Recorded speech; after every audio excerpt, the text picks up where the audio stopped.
À Vernaya, au cœur des gorges du Trien et dans le ventre des montagnes, il existe un lieu secret où vous aurez pour mission non pas de sortir indemne d'une seule pièce, mais de sauver l'humanité tout entière. Un escape game unique en son genre. Et vous voilà dans la forteresse Immersia. Si vous êtes là aujourd'hui, c'est que j'ai une importante mission à vous confier. En effet, on a reçu un message de la plus haute importance du commandement militaire nous informant que 3 barres d'énergie hautement radioactives étaient en train de surchauffer dans la forteresse. Votre mission, vous avez 1h30 pour les retrouver et les placer dans les containers réfrigérants, ce qui libérera la porte et vous permettra de vous échapper. Ne traînez pas ou les barres d'énergie exploseront et on mourra tous ensevelis sous la montagne. Bonne chance. Ah, c'est parti là! À l'intérieur d'anciennes forteresses militaires non utilisées depuis la Seconde Guerre mondiale, les équipes d'Escape World ont imaginé 2 aventures d'1h30 dans un décor naturel et historique, Mystera et Immersia.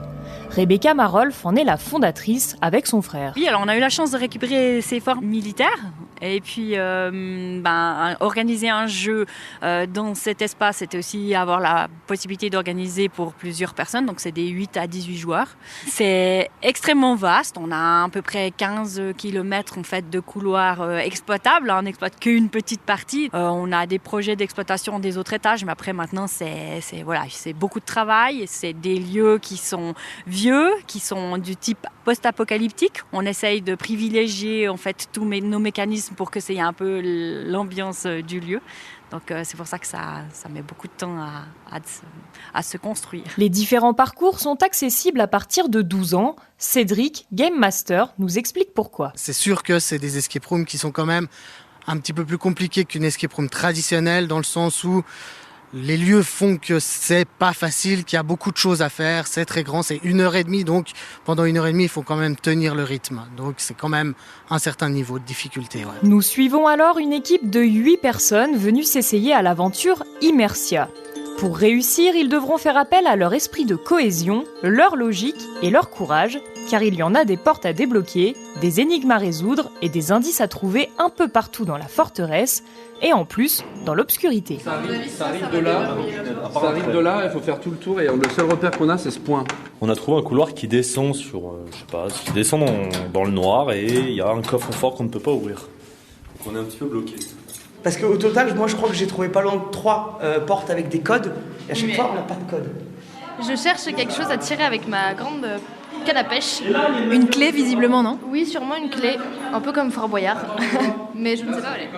Quand l'équipe ne progresse plus, heureusement, Cédric, le Game Master, vient donner certains conseils. Ok, je vois qu'il vous manque une pièce, je la vois d'ici. Pensez bien que les gens à l'époque, quand ils ont construit cette forteresse, étaient très petits. Faut garder pas. Elle doit être par là, la dernière pièce, les gars. Elle est là. Voilà. Bien vu. Ah si. Essaye, 6, 7, 4, 1. 6. Raté. C'est pas ça ? 6, 7, 4, 1. 6, 7. Alors bravo à vous les aventuriers, mission accomplie. Wouhou! En seulement 1h21, ils ont réussi à résoudre toutes les énigmes et à rassembler les 3 barres d'énergie. L'humanité est sauvée, ils sont tous ravis. Un groupe sur 3 réussit à finir avant la fin, donc 1h21, c'est un super bon temps. Il faut vraiment être concentré et penser à tout parce que parfois on a pu trouver quelque chose dès le début qui va nous servir à la fin et donc il va falloir s'en rappeler. Donc voilà, surtout esprit d'équipe et concentration. C'était juste... On y va, on fonce et on est tous ensemble à essayer de trouver des réponses. On voit des tableaux, des points, on se dit tout est lié en fait et on y va un petit peu au culot. Et en fait, c'est comme ça qu'on a tous réussi à avancer et c'était vraiment génial. Je l'ai trouvé vraiment exceptionnel cet escape game et je le recommande fortement. La chose que j'ai le plus aimé, c'est vraiment le travail en équipe, le fait de se disperser, de chacun trouver des énigmes différentes. Et en fait, tout est lié, donc c'est vraiment un travail d'équipe et c'est vraiment bien. Après, il y a pas mal de pièces aussi qui servent à rien, qui justement sont là pour nous faire perdre du temps. Et on se focalise aussi beaucoup là-dessus, alors qu'il faut vraiment aller droit au but. On parle même pas de décor, c'est qu'en fait, il y a déjà on va dire la structure qui est présente et on utilise cette structure pour faire un jeu à l'intérieur. Et du coup, ça rajoute vraiment un côté authentique à l'expérience. Et je trouve ça beaucoup plus immersif. Vraiment l'impression d'être dans les grottes. On a la pierre qui nous entoure. Et puis le fait aussi qu'ils ont utilisé aussi pas mal de choses qui existaient déjà, je pense. Des cadenas, des choses réelles, pas forcément électroniques, mais plus manuelles, on va dire. Avec des manettes, des boutons, ce qui est super intéressant. Alors je pense que c'est vraiment différent des autres, parce que dans les autres c'est genre une petite pièce où il faut sortir et on a 1 heure pour sortir. Là c'était vraiment quelque chose de très grand, avec beaucoup de décors et des choses historiques, donc du coup c'était vraiment très prenant.